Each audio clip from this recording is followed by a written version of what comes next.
Define Productions, Don and Troy, back with another episode. Very excited about the price action we've been seeing, and it's blowing my expectations.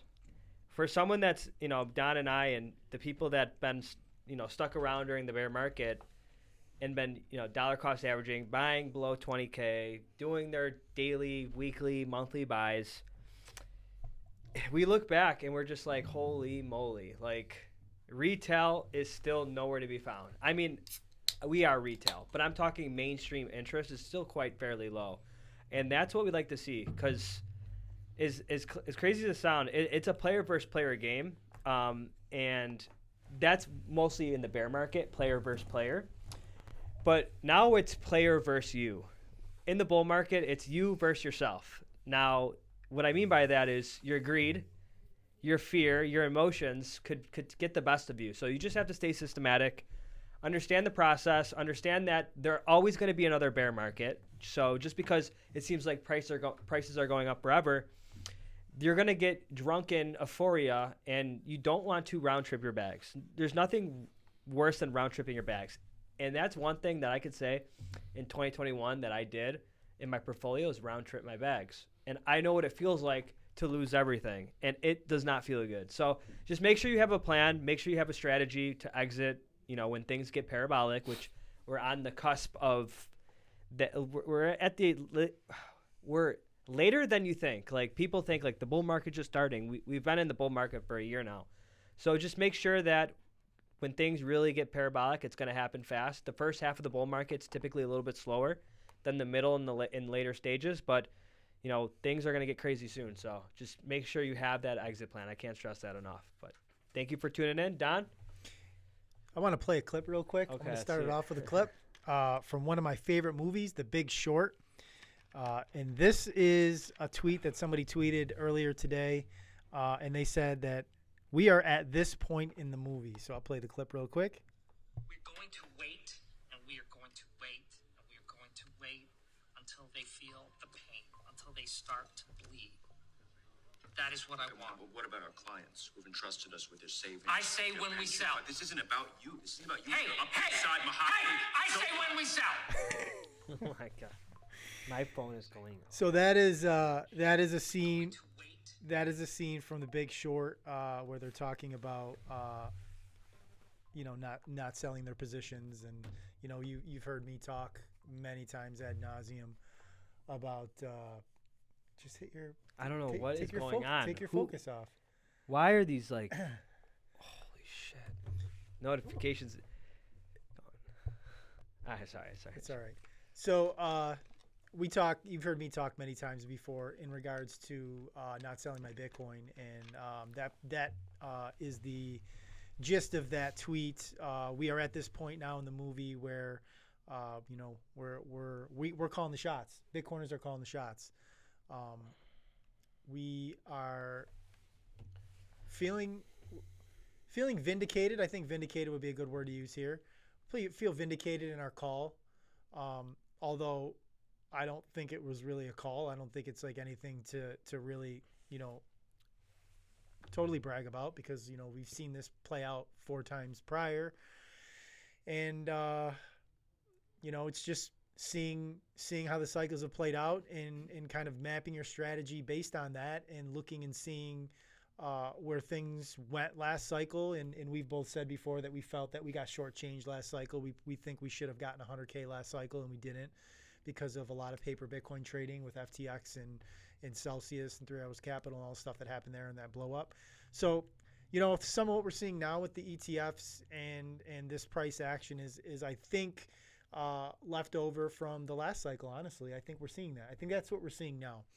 And I think the real action is going to be happening typically around when we would have hit the all-time high historically, which would have been end of this year. So I'm interested to see where the numbers look next year. I'm sorry, end of this year for Bitcoin. And last week I did my best to talk about shitcoin since you weren't here.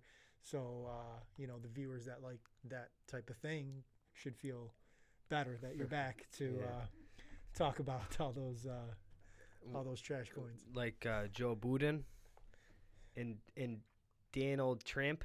There's 2 meme coins I'm actually buying on What's this. what's the hat one? That Dog with hat. Dog with hat. Oh, Dog with hat. So Christ let me almighty. talk about this. So this is a meme coin on the Solana chain, and it's a dog with a hat. Dog with hat, and it's just this meme coin that it's better. I think it's at a $2.5 billion market cap, which started from nothing. So a lot of millionaires were made from this coin.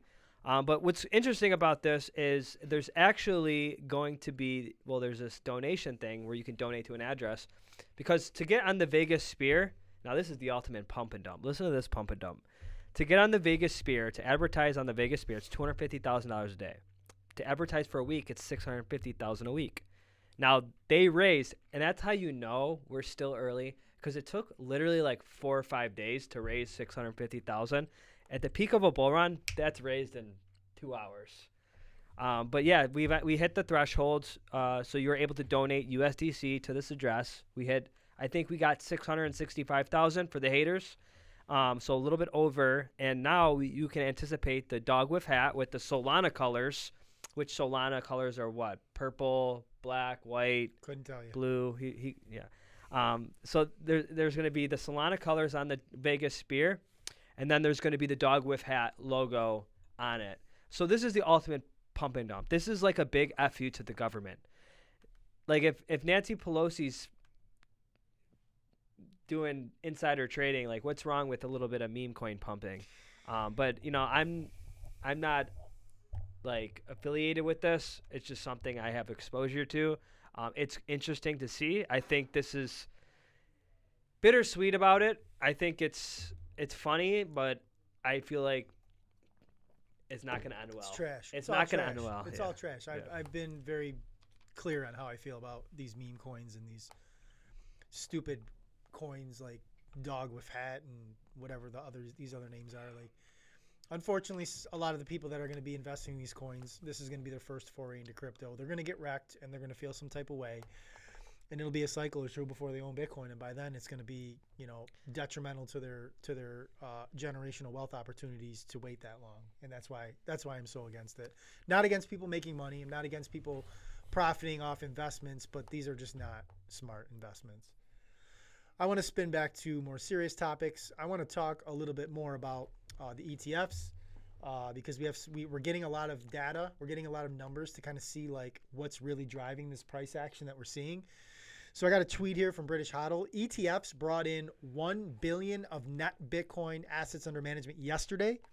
Grayscale announced the filing of the baby fund, the BTC Baby Fund ETF fund, and today the sell pressure from GBTC went down from 400 million to 40 million. As I said yesterday, I'd be intrigued to see how much the sell pressure diminishes. We may have hit peak GBTC selling. So believe it or not, boys and girls at home watching this, there's been sell pressure on the GBTC side of the ETF. So as great as all this has been and as how awesome the inflows have been, we've had a little bit of dragging with the GBTC sell-offs, and that seems to be diminishing. And we've had this 50,000 to 70,000 price action with that. So now that we're going to see that lag off and we're going to see just basically net positive inflows into the ETFs, I'm very curious to see how things play out. Jordan just jumped on and said, yo, what's up, Jordan? If you're in the building, stop in. Don't be scared. So yeah, I'm interested. I don't know what your thoughts are in regards to that or GBDC or any of the ETF stuff before we move on. I mean, I'm definitely super bullish on it. I believe that the fact that, what was it, 400 million a day? How much were these? 400 million down to 40 a day. a day. Okay. And that sell pressure. Yeah, and that So price, that's a 90% drop. it's crazy. I don't know how close you guys follow Bitcoin, but I've noticed a trend. Like, there's so much buying pressure that there's so much froth in the market that when we do reach these a little bit of tech TA, once we do reach these psychological levels, dude, there's so much people getting liquidated, and these liquidations are getting bought up so quick. Like, it's insanity. And it's crazy because, like, every day these ETFs, they're bidding for more Bitcoin. So it's just like, I don't see any negative, like, FTX, all the garbage is gone. Like, I just really don't see anything. Like, I think it's going to be a parabolic move up. Like, it's going to be violent. Like you said, we were stolen, we were cheated the last the last bull market. So I think we do definitely hit six figures. But it's very interesting to see like how clean this price action is. It's not, and even when we do have like the 10% sell-offs, it's bought back up in an hour. You know you're in a bull market when you see like a 1.9% drop, which we had yesterday, and all the Bitcoin haters on Twitter jumping up and talking about the dip, the bottom falling out, and like literally 8 hours later, it's back to a new all-time high. I know. Yeah, in a bull market, the dips are for buying. Now, in a bear market, the dips are for scaling out, honestly. I mean, it's crazy how it's not going to go up only. We do want these little small corrections. We want the cool off periods because it's healthy and it gives us some more room and some more opportunity to make our next leg up. So just use it as buying opportunities. People that are waiting for 12, 15K Bitcoin. You're wrong. Wrong part of the cycle for that. Yeah. Wrong part of the cycle.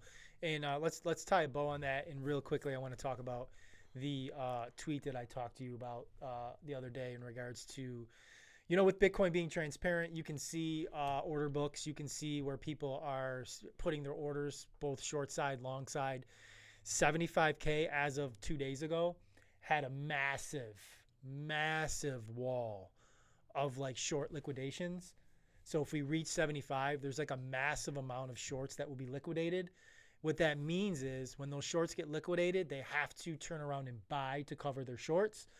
And that's how you see like parabolic accelerated price action. So it could be a world where we hit 75 and then like catapult up into the 80s potentially. But there's also a side where we hit 75 and we take a 20% sell. If there's that many sellers at that point, So there's two ways to look at it. Yeah. But again, even later in the cycle, if we do break that 75K level, just be ready. Be prepared. Hold your shorts. Be prepared for 20 to 30% drops during this run up to six figures or multiple six figures. It will happen. Not if, it will. There will be. And the thing is, like, when you're talking about a 30% drop, from 150,000, that's some serious USD. That's a drop, right? That's a big drop. Yeah. You're talking 45K. Like, so do you agree with this statement that not everyone could own Bitcoin? Like, what do you when you hear that statement, what goes through your head? What do you think about that? You went all the way to the end. You went all the way to the end on me because I have a great ending for this podcast, but we can talk about it now. It's okay because I think it's a good. So there was a appearance yesterday by Michael Saylor. Okay. And I think it's important for me, for context of what I'm going to say, if the listeners hear what Michael Saylor said, because it was taken out of context and it got a lot. Because with that statement you just made, not everybody can own Bitcoin, or do you think everybody? Like, he kind of addressed it, sort of, and he used language that triggered people. So I want to talk specifically about what he said, and I don't know if you've listened to it, and I want to get your feedback on it too. Price at which you would consider selling some of the Bitcoin, pulling out. So I mean, because you can do something with New York City. You can live in New York City. You can have a business in New York City. What do you do with Talking the about the Bitcoin real estate besides it part. just gather value? Well, the real estate developers in New York City, they're not buying the real estate because they want to live in it. They're buying the real estate because they expect Because that they it's want going to to sell become it more eventually, desirable. Michael. I mean, let's be honest. Most of the people who are, yes, sure, some people pass it on to their children, but like most of the people who are buying assets at some point want to sell the assets at a profit. So Let me say it a different way. Okay. People that use fiat currency as a store of value, there's a name for them. We call them poor. That's what triggers Okay? people. Anybody that's rich in the world, they own property. Pause there. They own large wastes of land. Holy shit. What? He said we call them poor. Yeah. I literally just traded a meme coin called We Call Them Poor. The ticker was fiat, Yeah, it's and it was a picture it's of Michael pro- it's Saylor. because I of made this. $300 on Yeah, it. it's because of this. That was last night. Of England, it didn't sell all of its property in central London in order to buy, currency or paper money. Nor did the royal family of Japan. Nor did the royal family in the Middle East. In fact, they want to own the property forever. I want you to imagine Bitcoin it's a city in cyberspace that's 276 blocks wide, 276 blocks high, 276 blocks deep, about 21 million blocks. Now imagine all 8 billion people in the world want to live there one day. They want to put their capital there. There's $900 trillion of wealth in the world. As people migrate from every other form of property and assets into cyberspace, you're going to see the Bitcoin network go from a $1 trillion network to a 10x that to 100x that. And there really is nowhere else to go. It is the apex property of the human race. Holy moly. So people got really upset because it was taken out of context. Obviously, they just played that part where he says we call them poor. And people were like, oh, that's some rich guy, some billionaire making fun of poor people, calling people poor. And it's like the whole point of that, if you listen to it in context, which I played for everybody to kind of hear, at least my take from it, right? I don't know. I'm interested to hear what your take is. It's like the people that view Bitcoin from the outside and haven't done the research, haven't studied it and understood it in the way that he talked about the blocks and how everybody's going after that digital real estate the same way that everybody's going after that digital real estate or that physical real estate in Manhattan and all these like families in Japan and all the prime property that families went after, stuck their flag in, and then passed it down for generation to generation. They weren't looking to buy it so they could turn around and sell it to you. They were sticking the flag in the ground, and they're like, I'm taking this, and it's going from generation to generation to generation because that's what you do with good assets. Because poor people, right, poor mindset, not poor, oh, I have no money and I'm in the food line. Poor people, which can still have money, they can still drive nice cars, they can still have money in the bank, but the mindset is poor because they're seeking things with their money to end up with more money instead of value. They don't value seek, they fiat seek. I want more fiat. I want more of this currency that's devaluing constantly instead of the things that I can acquire with that shit currency and hold on to these things, stick my flag in the ground and pass it on from generation to generation. That's what the Bitcoin haters do not understand. It's not about Bitcoin per se. It's about finding apex predator assets, planting your flag in the ground and saying fuck you to anybody that wants it from you.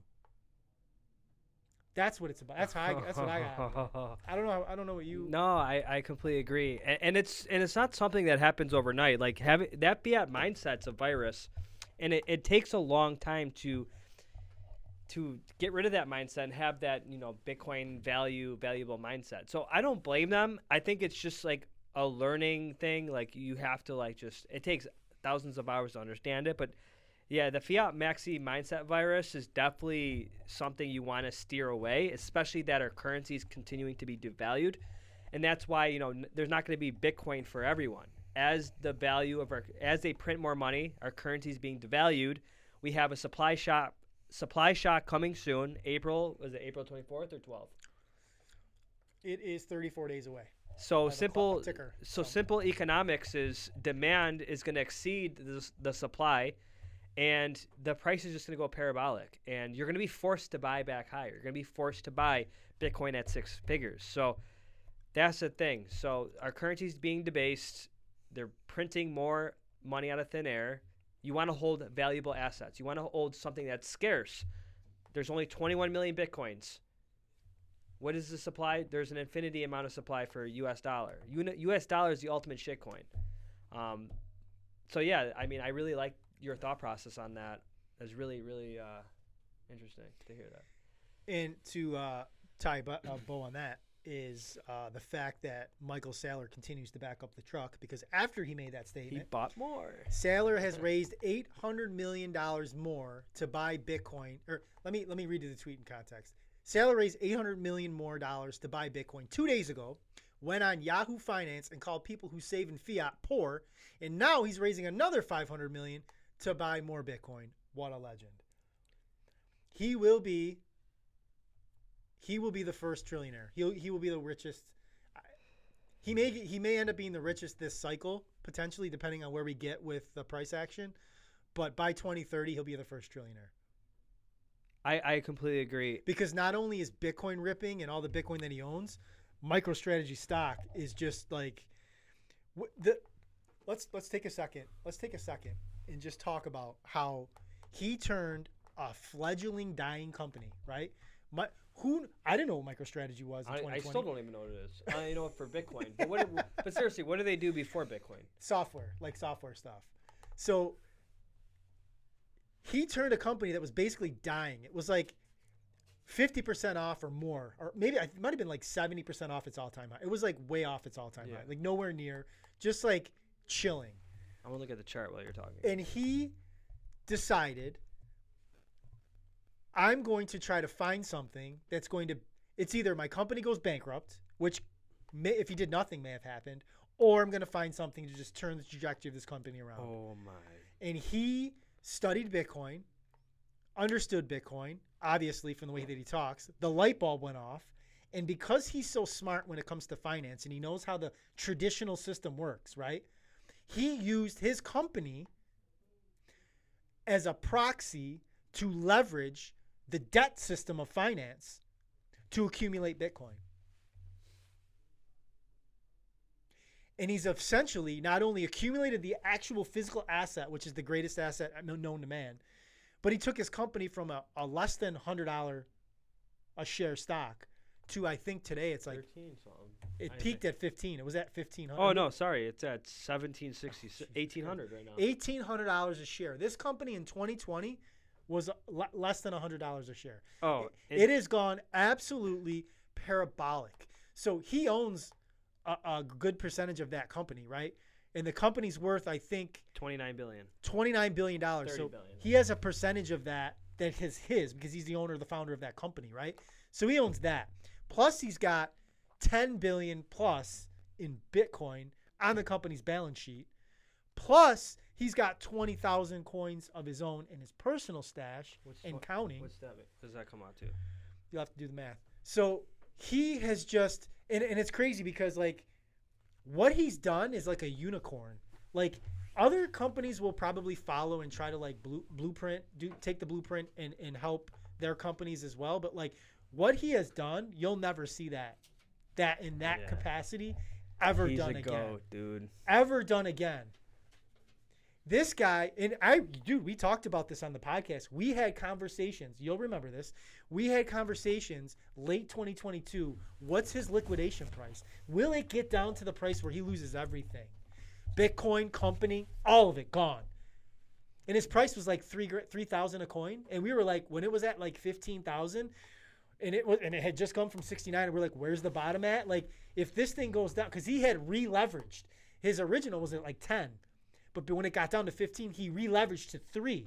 And it was like 3 was like, he's in trouble. Like, company goes bankrupt. He loses all the Bitcoin. Like, it's over. Party's over. Thank God. And he held like an absolute savage. Didn't blink. Did not blink on CNBC at 15K Bitcoin, talking about it the way he talks about it at 73K. You would not know the price based on the way he talks. That is the type of conviction that you need to invest in this asset. Because when you buy Bitcoin, you don't sell Bitcoin. You don't sell Bitcoin. And I say that as somebody who's bought Bitcoin and sold in the past. Like I told you my journey. Like it takes for the light bulb to go off and for you to realize, oh my God, I own something that is the greatest thing on the planet Earth that's not a physical person that you care about. Why would I ever sell that? When that light bulb goes off, you're just like, you just sleep well at night. And you're just like, I want to accumulate as much more of it as I possibly can. I'll be honest, for someone that's heavily invested in crypto coins, tokens, I do sleep well knowing that there's Bitcoin as an outlet, because that is my exit plan. I'm not gonna maybe a little bit to fiat, but most of it's just gonna be converted into Bitcoin, and I cannot wait, because I sleep at night now, because I know where we are in the cycle. Like I know that the altcoin, we're still not at the total crypto high of the total crypto market cap. I know altcoins still have their time to have their altcoin season, but when things like get crazy, like I don't think I'm gonna be sleeping well at night holding all these shit coins, and I cannot wait. I'm gonna sleep like a baby when I do convert everything into Bitcoin, and I'm just 100% Bitcoin.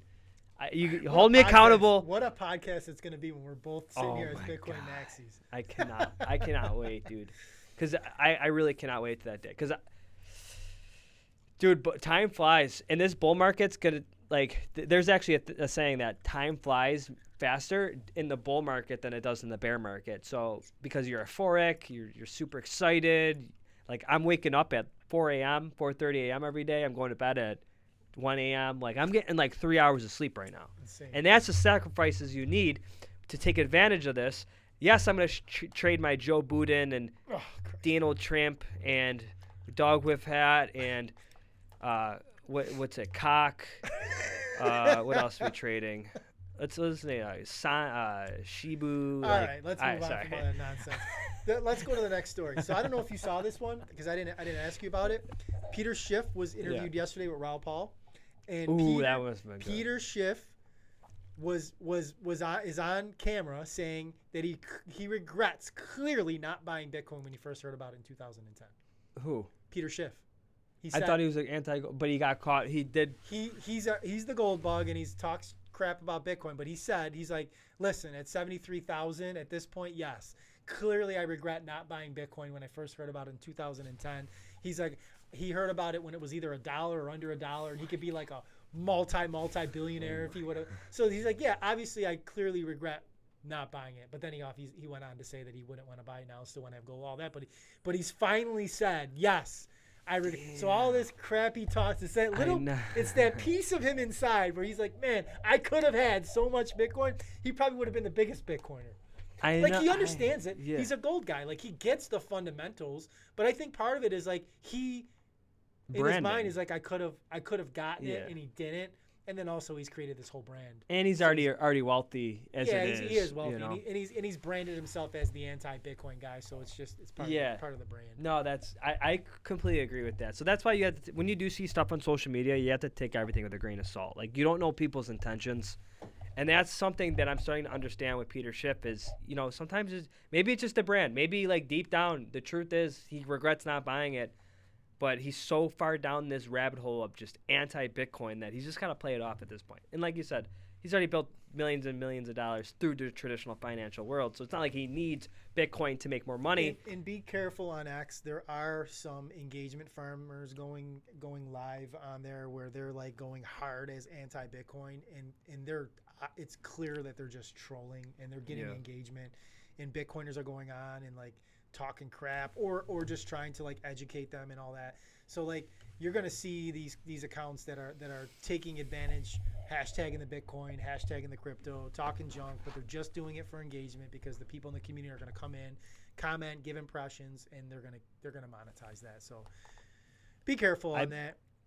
I've been I'm not proud of this. It's fun though. I'm on LinkedIn. That's all like corporate world and stuff. I just recently created one for my day job. I've been not. What's the word I've been doing? I've been kind of like trolling on LinkedIn a little bit because I know a lot of people are against Bitcoin in the corporate traditional financial world. So I'll post my thoughts in there, but it's fun. I'm having fun with it. I don't know what I was trying to get there, but.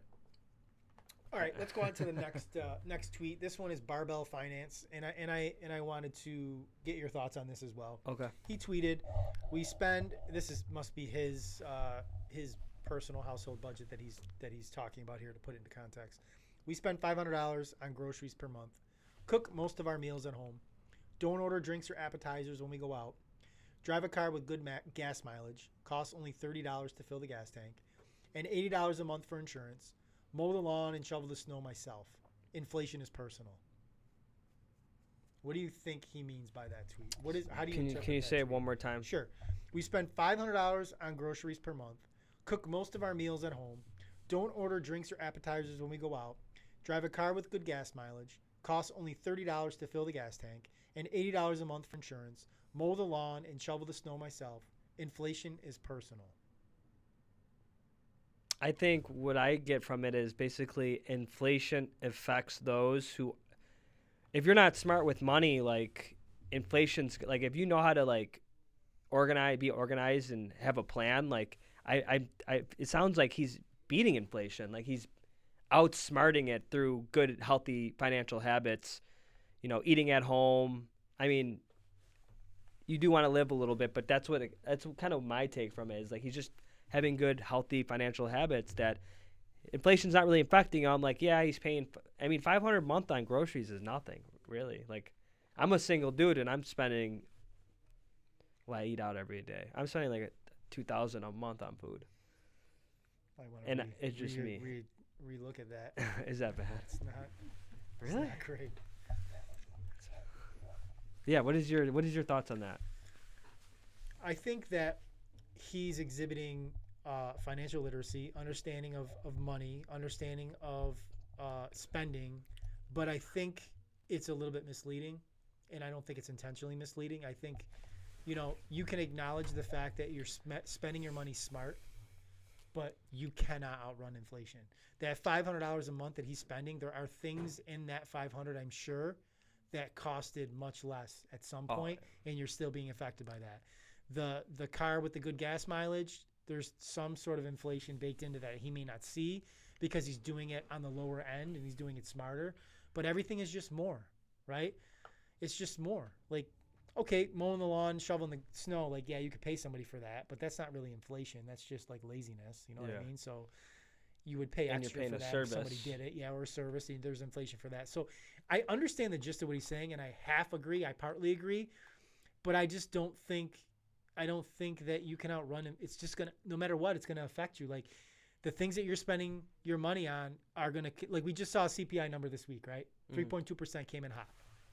So we're still at 3.2% year over year. So our average of all the things, again, the government likes to lie, so it's probably more, and it's not all the things that are super important, but that's not the point. But the average year over year is 3.2%. So no matter what you bought, on average, it's 3.2% more this year than it was last year. You can't outrun that. You still have to purchase things, right? So inflation is just, you can't outrun it, right? The only thing you can do, the best strategy you have to fight inflation is to invest in assets that beat it. When you're like, all these things are fiat purchases, right? There's no investing here. This is just fiat purchases. With fiat purchases, you're using the fiat dollar to inflate. You can't outrun it. You're spending it smarter to make it last. That is true. But inflation it's not personal. Inflation, when you're using fiat, it affects it's public. It's public. It affects everyone. It affects everybody differently, and maybe that's his point. But it's not personal. You're not stopping it. Yeah. It's happening. It's happening. And I guarantee you, about 4 years ago, the $500 of groceries that he's buying now looked a lot different. Yeah. Rich, what do you think? Turn my mic up. Yeah, I didn't look at that as inflation. I like the concept that he's saying that you got to be better with your money, and that's personal. Like, overspending is personal would have been a better line. Like wasting money on things that you can, there's ways to fight that you're struggling with inflation by making better decisions. So, like, I was always lazy with my grocery shopping. So I only went to one grocery store because my free time was more important to me than going to 5 stores. Right. So now, I'm like, all right, now I've got to think about that. So now I've been going to 2 grocery stores, finding that there are products that I can buy there that I'm comfortable with, that I still like the quality of, and they're significantly cheaper than the other grocery store. And I have more time now. So to me, that's a way of, you know what I mean? Like, so I think him shoveling and cooking at home, but I don't look at that as inflation. Maybe inflation decided to make him make those decisions. Yeah. That's probably the way I would Yeah. look. He's looking at what he's paying on these things, so he's making new decisions because of the way inflation was affecting him personally. That's a good point. That's probably the only way I would read it. Yeah. Yeah. Because obviously the guy's smart enough to know the definition of inflation. Yeah. So It's a good ad. Yeah, for sure. All right, and that will be a segue into the next tweet that I'm going to read from Adam Singer. And I don't follow him, but he's just one of those ones that came up in my timeline because he does finance stuff. And I saw this, caught my eye, and I'm like, I want to talk about this today, get everybody's thoughts on it. This is the tweet. Don't know who needs to hear this, but it's an absolutely brutal and ruthless job market out there. Not just tech, but corporate work more broadly. Hearing lots of stories of really smart people with zero response rate on applications. Save, survive, be thankful if you still have work. And then underneath he put, haven't written on the near term of jobs, but while you're here, I do think we're headed for an Eloy Morlock future.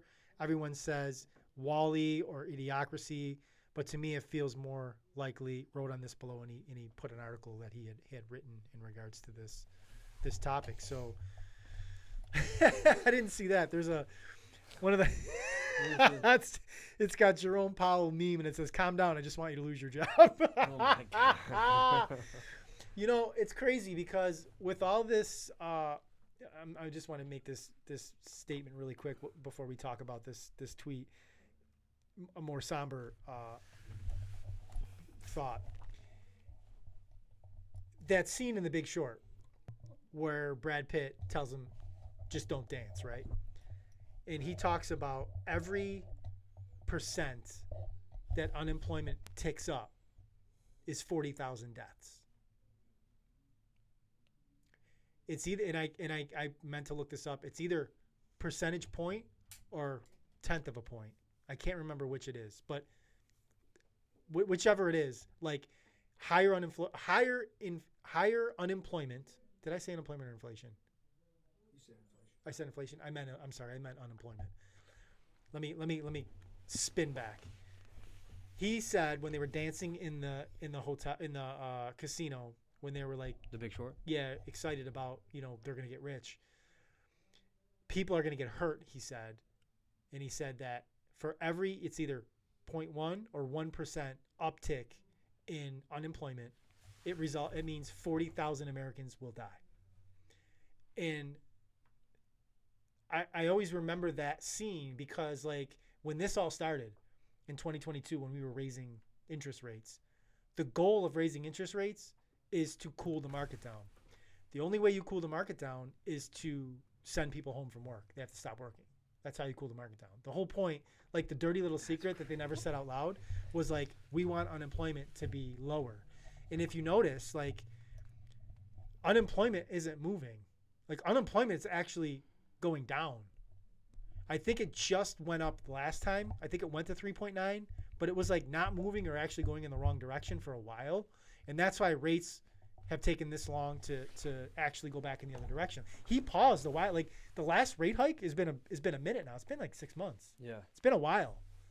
And the only reason why we haven't gone back in the other direction is because unemployment hasn't actually gone to where they want it to be. So they're still waiting for unemployment to go higher so inflation can come down. Which, if you take that scene in The Big Short at face value, is like, we're waiting for people to die, basically. And that's through, inability to feed themselves, suicide, use your imagination on what that means. But there's statistics behind that, and that's why, like, I laugh. It's not funny, but like, Jerome Powell, calm down. I just want you to lose your job. Like, it's funny because it's like, it's true. Like, that's what the Fed is, like, intentionally trying to make people lose their jobs. And then when you hear, like, Powell speak after they give the minutes, and he makes his, like, he does his, like, 30 minutes of bullshit that he talks about, and then you'll have all the reporters asking him questions, and they'll ask him directly, like, is the goal to, like, lose? And it's like, and he'll say it in ways that are like finance speak, that if you what he's saying, it's like he's saying we need people to lose jobs, but he can't say for the layman out there watching, hey, we need people to lose jobs. Right. He says it in other ways that if you're like, that means you want people to lose jobs, but he won't say it because that's the clip that'll get clipped, And like your normal person sitting at home will see that and be like, oh my God.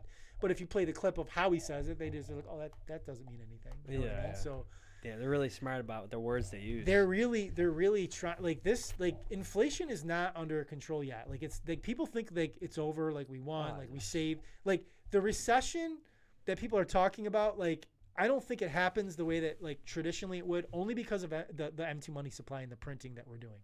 Like we're not going to get a market crash. That's not going to happen. I think it's pretty clear. I was unsure. I was unsure before in 2022 just how rapidly we were doing things, but like it's obvious at this point that the continued money printing is just going to keep propping the markets up, and it's just not going to crash the way that you think it's going to crash. But like we're still going to see higher prices for longer, and we're going to see people lose jobs. Like those things are going to happen. And then what you're going to end up seeing the narrative shift to is, oh, well, AI is taking jobs, or, oh, we're, like those type of things are going to start to come into the vocab of people that are speaking about those things. So the American public is going to be like, oh, damn AI. And it's like, no, it's not. Yeah. It's not really the AI. It's like we need people to lose jobs in order for things to actually cool down. And this is how we do these types of things. I don't know. What are your thoughts? No, that makes sense, and they're really articulate and smart about because like when the average person watching that, like they're gonna freak out, panic and stuff. But yeah, that's really crazy. I didn't really think of it like actual people are dying because of unemployment. But now that you're explaining it, it definitely makes sense. Well, think about like somebody losing their job and being underfunded for retirement, being underfunded for their life expenses. It makes sense now. Their insurance, they lose their thought of that. insurance. 80% of people live paycheck to paycheck. So when the paycheck stops, or the paycheck goes from, okay, I made $1,000 a week and now I get $500 a week because that's what unemployment is, and I got cut in half. Like bad things happen, man. Like everything from like the most morbid to I can't feed my family properly to I have a heart attack to stress to all the things that you would think of would affect an individual that lost their livelihood, and it's your government that's rooting for it. Unfortunately, like that's the dirty little secret of like what's happening, and people don't care about that or realize that until it happens to them. Wild stuff. Did you guys know about that? Leave a comment. I guarantee majority of people, because I would say I'm fairly financially literate, but like You didn't know that statement? I didn't know that You've statement. seen The Big Short though, right? I've seen The Big And you Short, just didn't but pay attention to that scene? I did pay attention to the scene. Next but time you watch it, Brad Pitt like acts the shit out of that scene. Yeah. Like he's really good where they're like excited and they start dancing and he gets like super serious and he just breaks down like what it's really going to mean. And I've said to you about the Bitcoin going I up. said this to you when we were in the depths of the bear market. I said to you that was like Balaji when he made his and I said to you like I don't want to wake up tomorrow and Bitcoin's $1 million. Like I don't want that world. Never want that world. The only way I want to wake up tomorrow and it's $1 million is if we ran up to like 800 over the course of time and went from 800 to $1 million. Like okay, that's good. Yeah. But to go from 73,000 a coin to $1 million a coin like next week, that means systematic problems have occurred and we are in like all-out collapse. And the people we love are going to be detrimented. The dirty little secret about investing in Bitcoin is we're going to get very wealthy over time, and those that are not in Bitcoin are going to see their wealth deteriorated. Yeah. But that's going to happen over time. And I'm hoping as a Bitcoiner who owns a decent amount of Bitcoin that happens over an extended period of time. I'm okay with it happening in the next 20 or 30 years. Not in a rush for it, right? Not every Bitcoiner feels that way because there is some selfishness when it comes to there's greed, all that stuff's involved. But I know what's going to happen to the economic system eventually, and I'm hoping that it gets prolonged as long as possible and allows enough people to get on the lifeboat before the waters come rushing in. And I think as things get worse and worse, it's just inevitable that they're going to get worse and worse, and more people are going to wake up to it and look for alternative options, whether it's gold and silver, whether it's Bitcoin, whether it's fine art, whether it's real estate, like all the things, like I said, and I say this a lot, like there's a top 5 investment portfolio that I see. I just only have Bitcoin when it comes to that, really. I mean, I still have some gold and silver, but very small amounts of that. But like for me, it's Bitcoin. Like the real estate I own is the house I live in. Like I don't have fine art looks like a kid fucking took a shit and put it on a board. Like it's not appealing to me. Yeah. But I see the value and I totally get why people do it. So if you're not looking for top tier assets now, like if you're like Don, F you to Bitcoin. Bitcoin ain't shit, right? I'm gonna put my money in equities in the market. And I'm like, if that's all you're doing, bro, like, not saying you shouldn't. I'm not saying that's not part of a portfolio, but you got to start like hunting for top tier assets. And I'm sorry, equities are not in my top 5. Yeah. They're not in my top 5. If you're retiring in like 5 years or you're retired now, yes, all that, like, yeah, that's good. If you're 30 and you're like, I'm going all in on the stock market, good luck, bro. Okay.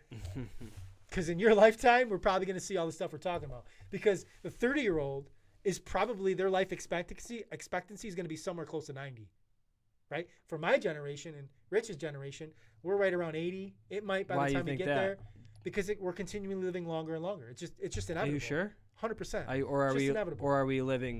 Are we actually living shorter and shorter? We're living longer. Like yes, we're living longer. It's just technology. We're living longer. It's funny because I did some research on this topic, because if you do the research and it'll say like, are people living longer? It'll sometimes in certain countries like our country that people aren't living longer. But what it is there's a percentage of people that, because of the amount of poverty in our country, those people are not living longer, so they're bringing down the overall statistics. But let's say we got rid of the poverty. When's the last time you looked? This article was probably from about a year and a half ago. Because I only say this because, and again, I don't want to get down the conspiracy rabbit hole, and I'm not trying to make it political, but I from time to time, I'm all in the numbers and the stats.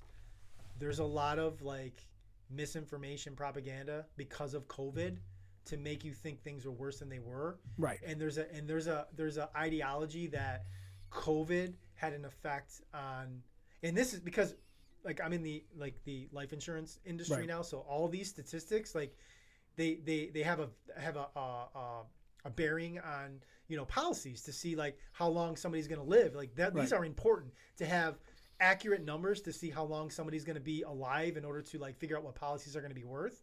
So like in that field, like their projections, and I'm not going to dox the place that I'm working at, but where I'm at. They're looking like a third, and I said it because like that's what they're teaching us, and this is a industry, a player in the industry for 175 years.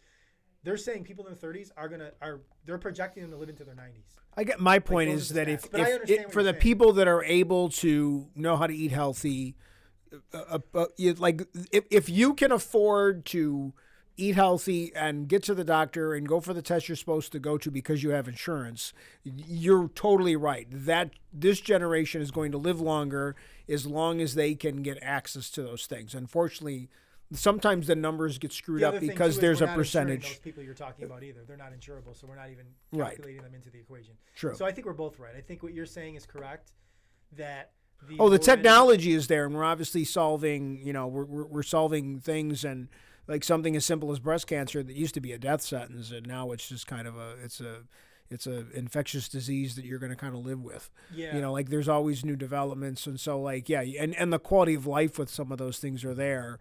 So that's why not that I'm a big fan of the government talking about raising Social Security, but they're like making this big argument we have to raise Social Security and the retirement age and all that stuff. And we've had that conversation at work as well. They're saying that might end up getting pushed into the 70s, which I think is just asinine. I don't care how long you want to put out that age of how long you're going to live. Like that's a whole nother. That's a whole bigger. And really though, it's funny because I come from these things that I've said before, probably on your pod, that I come from it from more of a political standpoint and than a financial standpoint. But I think you and I are like on the same page with a lot of things. I'm coming if it become the way I look at the politics of it versus the economics. But I think they're the same it's the same soup. Yeah. You know. For sure. For sure. Oh, this is a little off topic, but I have something I want to say. Okay. Solana's at 168. I'm sorry. I just looked at the chart and this is insanity. For all you Solana soldiers out there. But like that it makes you think, like, to get back on the conversation that we were having that got us into talking about like life expectancy and stuff like that. You again, like, yeah, I'm a Bitcoiner. Yeah, I want everybody to own Bitcoin, but it's like I also want people to win. Like, and I've said this, I got into conversations, quasi debates on X with people that are just not, they don't like Bitcoin. But I try to find the people that are very respectful and can actually have a debate or conversation. And I'm always like, whatever you decide, dude, I just want you to, like, I want us all to win. Like, I don't want to win so you lose. Like, that's not the point. Like, I want everybody to win at whatever it is that they're doing. It's not like you have to lose for me to win. So if you're not going to use Bitcoin, there are other good assets that you can invest your energy and will give you value that are also good in the current climate of economics that we operate in. And if you're not at least doing that, you know what I'm saying? If you're just like hoarding cash, or you're just like, I'm going to put my money in the market and just go all in there, it's like, The problem if you're just doing the market is, if you're in your 30s, how many expected mini crashes are you going to go through? You're going to lose a significant amount of your portfolio, especially if you decide to be aggressive. if you're in your 30s, you've already seen two That's my point. big ones. I mean, I saw two in my teaching career too, and I lost, a ridiculous amount in 08. But you were able. But I was so far away from my retirement age, and I always kind of knew that it would eventually happen, but it didn't make it any easier to get up and go to work that day. No. Or when I was looking at the guys that had retired in June of 08 that were teachers, and all of a sudden they woke up one morning and they had lost half of everything. And they didn't have the ability. And to they do that. didn't have. It's not. They were either some of them actually went back to work, not necessarily teaching, but they went back to other industries because they needed to. They know how long they forecasted how long that money that they'd put away was going to last them. And there are, like, even vehicles that I do in my day job. Like, there are ways that you can invest your money in safe places to guarantee yourself an income, and that should be part of your investment portfolio as well. Like, if you plan on like retiring someday, you need to find as many different avenues of, like, the goal is to find as many different income streams as you can. For some people, that's like different sort of investments because they're very smart with finance. It's like you may have an investment portfolio of real estate. You may have one that's paying you like passive income. You may have equities paying you passive income. You may have a pension paying you passive income. You may have like 4 or 5 different sources. Not everybody's a whiz like that, right? So if you're not, you need to look and see, like, do I need to get an income-based annuity? Do I need to have like take some of my 401k, roll it into this thing over here, like, to gear, because it's like when you get to retirement, you should be looking to see, like, all right, I have this amount of money, and most people don't even know, is that good? Like, somebody gets to retirement with 400,000 or 500,000, right? To most people, if I had it's like you win the lottery and you hit 400,000 or 500,000, you're so excited. But like when you get to retirement and you have 400,000 or 500,000 and you're 65, and you think to yourself, well, if I live to be 85, how far does that get me? And if it does, and I'm not aggressive with that money, and I'm taking the bare minimum, and I'm chopping off a certain percent, like, that goes fast. Yeah. Right? So it's like, if that's all you have, and again, I'm saying that, like, the average like 401k balance for like a 55-year-old is like 167,000. Wait, what? Yeah, look it up. I may be off by a little bit, Say but that like the again? average retirement balance for a 55-year-old, and like Fidelity does like these surveys in the 55 to like 65 range, the average. Now you're gonna have people that have like $1 million, you're gonna have people that have nothing, so like that. But your average balance is like around 167,000. So like that guy at 55 with 167,000, he works another 10 years. Maybe he doubles it. He gets till close to 400 if he does it correctly and starts to like pile in the way he should, right? So he gets there with 400 at age 65, and that's all that he's got, right? If you take a $40,000, now I wouldn't recommend this, but like if you took 40,000, you got 10 years income, right? Yeah. So now you don't take 40, you take 20. and it lasts you 20 years. But like, can you live on 20? What if you were making 80,000 when you retired, but you were only able to save that because you didn't do shit for 20? Like, this is the problem we have in this country with people. Like, and I sit down with people in my day job in their 30s and 40s. What are you putting away for your 401k? I'm not doing that yet. Bro, what are you waiting for? Like, when we said, like, the best thing you have over me and Rich is what? Time. Time is your best asset. When you're young in your 20s, you need to sit down with people like me to have a conversation to get set. Because it's like, oh, I'll think about that later. No, now's the time to think about it. Because time is I don't have a lot of money, but you have time. More important than money. Somebody at 45 with money doesn't have enough time to make that money do anything. Do anything of significance, right? Like, I'm 45. If I had nothing and I was starting right now, I'm effed. It's a wrap for me. Like, I'm gonna work so hard to get to a number that I'm still gonna struggle at, right? And that's how people eat guns. Put a gun in their mouth because you're just like, it's not gonna work. You know what I'm saying? Like, that's the stuff that we're talking about. The unemployment. Like, then that guy loses his job. He's got nothing for unemployment. The unemployment ticks up, and a guy like that loses employment, who's just living paycheck to paycheck, who's thinking about retirement now. What's he gonna do? What are his options? Not advocating for any craziness, but I'm saying, like, that's the tough situations that Americans are in. Pile on top of that inflation, right? Inflation that we've never seen. I've never seen. I was just born the last time it happened, and I'm 45, right? I'm the middle of the road demographic, right? So, like, a good portion of the country has never seen this before. Right. You have to be like 50, mid 50s to remember, like, the inflation, like, during the Carter administration, like, when, like, 76.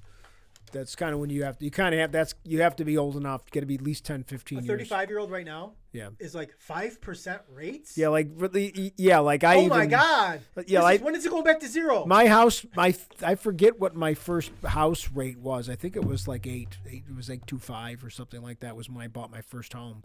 And then then there were years they were giving houses away, not giving them away, but that led to a whole nother bunch of problems. But the interest rates dropped like 6-7%, like they went down to nothing. And there are people. I mean, how long were they giving out car loans for a while there back in like 2000s after like 9/11? Yeah, where it was like there was no interest. You know, like you weren't paying any interest on the loan because it was like 1% or something stupid like that. The 0% interest rate that we had for 15 years, it's not coming back. And if it does, something broke, right? So if we get these 0% rates again, where you can go buy a house for a 2-point-something% mortgage, something broke. You got it after 2008 because of the great financial crisis. You got it in 2020 because of COVID. So if you get it again, something bad happened. You got decimated with your equities investments that you're all in on, to get back to that zero rate. So, void of having that, you need to start finding some assets that will hold value over time. And again, like, to reiterate, like, real estate, like, it's never bad. Like, we're friends with people that are crypto people that also do real estate. Like, there's money to be made there. Fine art, as much as I despise it, right? Like, people despise Bitcoin. That's how I despise fine art. I think it's ridiculous. Absolutely ridiculous. If you gave me a Rembrandt painting, I would immediately liquidate that into Bitcoin or some other asset better than I now that's what some people think about holding Bitcoin, liquidating it into their asset of choice. Right. But people would say I don't even want it. Like, that's how ridiculous that they are. I can recognize the market value. Yeah. Because I don't like it, I'm not the market. That's what I'm trying to get people to understand. Okay, you don't like Bitcoin? The market does. If you're gonna engage in commerce in the open market, you have to recognize what the market likes. Take your emotion and throw it in the trash can and find things of value. Okay, you don't like Bitcoin. Awesome. What about real estate? You don't like real estate. Awesome. What about fine art? You don't like fine art. Awesome. What are we doing, bro? Buying gold? Like, what are you doing? What are you doing? Pokemon cards. Outside of your equities that you have, which is, I'm not saying don't do that. There's value in that, and you should, depending on your age and all that kind of stuff. But, like, you got to look. We are in a kill or be killed economic environment right now. People are barely surviving financially, looking for every day I open up social media and I see somebody talking about groceries, somebody talking about something that's worth or that they're paying much more than they were paying for before, right? Everybody, even if they can't explain it, they know that what's happening isn't good, right? A lot of complaining, a lot of talking. Where's the action, right? You're living in a time where you're literally watching a financial revolution happen in real time. That's what's happening in crypto. And I said crypto, Bitcoin, crypto, because as much as I shit on shitcoins, as much as I'm not a shitcoin holder, I recognize market value. And there are going to be millionaires and tens of millionaires minted this cycle shitcoining, right? It's going to happen. 100%. We're going to know people that do it. You'll probably be one of the people that do it. So there's value in it. When you get that value, what are you going to do with it? Because shitcoins will go down 95%, again, like they do every single cycle, right? You can't make all the money in the shitcoin and then just write it down to zero, right? Or write it down to 5% value. So, okay, what are you going to do with that? Buy real estate? Are you going to buy a painting? Are you going to spin into Bitcoin?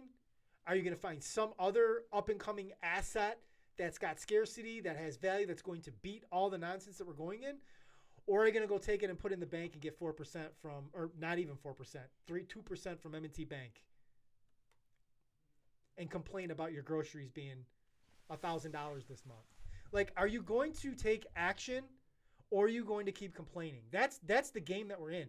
It is the final hours of this economic revolution. You have an opportunity still. Even at 73,000 Bitcoin, you still have an opportunity. Because when Bitcoin's worth $1 million, is 73,000 Bitcoin going to seem expensive? Like, it's going to $1 million. I told you when it was $500 years ago, it was going to 40. I was talking 40,000 back then at $500, right? 500 to 40 is a whole hell of a lot more insane than 73 to $1 million. So this is your opportunity. And you don't need 73,000, but you need something. You need some piece of the blockchain. Divorce yourself from what you think Bitcoin is. Divorce yourself from what you think internet money is. Like, forget all that stuff. Do you want a bunch of pet rocks that are orange color or gold colored in your safe and does it really matter? Or some piece of real estate that's sitting on a property? Like, what's the difference? It's all relative. Just because you like it or don't like it, divorce your emotions from it. Buy things of value. The same way, if somebody offered me a $20 million Mona Lisa for $100,000, you better damn believe I'm buying that $20 million Mona Lisa for $100,000 because I know the value. It doesn't matter that I think it's the ugliest piece of shit on the planet. That's irrelevant. I see the value, I want the value, and I will transfer that value. And the Mona Lisa specifically, even though it's shitty, I probably would keep it because it's going to go up. Even though I don't like it, I'll put it in a safe and I'll just hold on to it because it's an asset that's never going down. What I like about it, irrelevant. Emotions, trash can. And that's how people should be looking at Bitcoin. They should put their emotions to the side and realize this is the apex predator asset of this digital age. Put your emotions aside. We're going to wrap this up, but I love the way you ended that with all that energy and stuff. People, I like how you say you have to divorce yourself from your emotions and think logically, think objectively, think of the long-term value of these assets, think of scarcity, think of all the great prospects, all the great properties of Bitcoin and how this is the best asset we've ever, created, that's coming across, our desk in the last 1,000 years. So, we like to end the podcast with Don't Trust, Verify. I wanna end it a little different this week. Okay. I wanna dedicate this podcast to a friend of mine that's struggling. Okay. And I want to tell the male viewers that check on your friends, man. You never know what people are going through, like what their struggles are. A lot of times as men, we're taught to suppress our emotions and suppress our feelings. Don't be afraid to talk to your boys. Don't be afraid to talk to the men in your life and have conversations.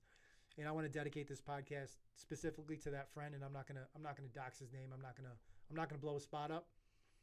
Hopefully he'll get to see this at some point and he'll know I'm talking about him. Don't trust, verify. Peace.